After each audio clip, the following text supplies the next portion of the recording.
মধ্যে নৌকা আটকে গেছে।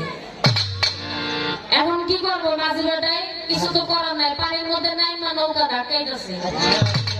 আর যে বেটা লোকে প্যাসেঞ্জার এটা ভূতের মতন খাড়াই রয়েছে। তো মাঝি কইতেছে, আরে ভাই দেখতেছেন নৌকাটা লড়ে না, আপনি একটু লোকে ধাক্কা দেন। তো ওই যে প্যাসেঞ্জার বেটা কইতেছে, না না না আমি ধাক্কা টাকা দিবার পারুম না, আমার মুখের মধ্যে ব্যথা।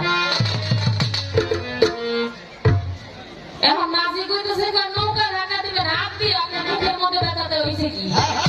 প্যাসেঞ্জার কইতেছে ধাক্কা তো হাত দিয়ে দিব, ধাক্কা দেওয়ার সময় হেইও কল রাখবো না। হ্যাঁ মানে হেইও কইতে গেলে নাকি মুখের মধ্যে ব্যথা পাইব। তো বাবা আপনারা কিন্তু ওই প্যাসেঞ্জারের মতন করেন না, আমরা তো নৌকা চালাইতেছি, আপনারা একটু হেইও কইেন।